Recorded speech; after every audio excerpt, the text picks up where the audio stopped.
সমষ্টিৰ অন্তৰ্গত 7 নম্বৰ পৰিষদৰ অন্তৰ্গত 10 নম্বৰ ৱাৰ্ডৰ সভা এটা হৈ গ'ল। এই ৱাৰ্ডৰ আজি আপোনালোকে নিজে চক কৰি দেখিছে, আচলতে আজি বুলি নহয় 95% ভোটাৰ ইয়াত সদায় মানে একফালে আছোঁ, আমি ভাৰতীয় জাতীয় কংগ্ৰেছৰ হৈ আছোঁ, আজিও আছোঁ, কালিও আছিলোঁ আৰু এতিয়াও থাকিম। এইটো ৰাইজৰ উৎসাহতে আপোনালোকে নিশ্চয় গম পাইছে এই কথা।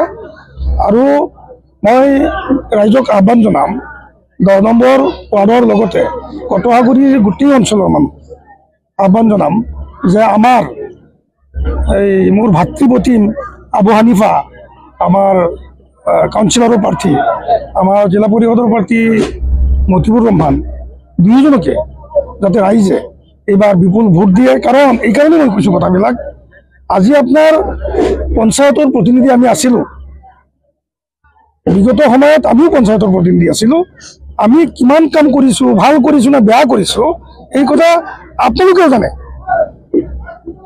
আপোনালোকেও এই কথা ভালকৈ জানে। গতিকে এই দুজন প্ৰাৰ্থীয়ে আমি আশা কৰিম আগন্তুক দিনত সঁচা অৰ্থত পঞ্চায়তী ৰাজৰ যিটো সোৱাদ, যিটো মজা, সেই মজাটো ৰাইজক দিব। চাওক, আমি ভাৰতীয় জাতীয় কংগ্ৰেছ দলৰ প্ৰাৰ্থী মানুহ, গতিকে আমি ভাৰতীয় জাতীয় কংগ্ৰেছ দলৰ মানুহ হৈ উত্থান হৈছে বুলি আপোনালোকে কৈ আছে, কিন্তু মোৰ চকুটো তেনেকৈ পৰা নাই।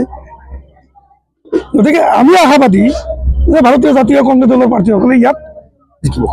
দেখা গৈছে যে দলেতো ইতিমধ্যে সিদ্ধান্ত লৈছে, যিবিলাক প্ৰাৰ্থী দলীয় টিকেট নাপাই পেলাই অন্য দলৰ পৰা খেলি আছে তেওঁলোকক 6 বছৰৰ কাৰণে নিলম্বিত কৰিছে।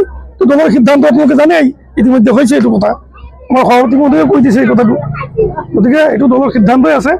গতিকে চাওক, গণতান্ত্ৰিক দেশত বিভিন্ন দল, বিভিন্ন মানুহে খেলিব ইলেকশ্যন, সেইটোতো কোনেও বাধা দিব নোৱাৰে। কিন্তু আচল কথা হ'ল যে ৰাইজে ক'ত ভোট দিব, ৰাইজে কি বিচাৰিছে, সেই কথাটো মেইন কথা। গতিকে আপোনালোকে দেখিছে এতিয়া এটা ৱাৰ্ডত আৰু যদি আপোনাৰ এছাৰ নামাজৰ পিছত এইটো মিটিং হ'লেহেঁতেন তেতিয়া কিমান মানুহ হ'লেহেঁতেন আপোনালোক দেখিলেহেঁতেন, গোটেই মানুহে ইয়াত গোট খালেহেঁতেন। আৰে খেল নহয় ইয়াত, আমি জিকি আছোঁ বহুতত, কোনো খেল নাই। আমাক প্ৰত্যাহ্বান, ভাৰতীয় জাতীয় কংগ্ৰেছ দলক প্ৰত্যাহ্বান জনাব পৰা কোনো ইয়াত দল মই দেখা নাই।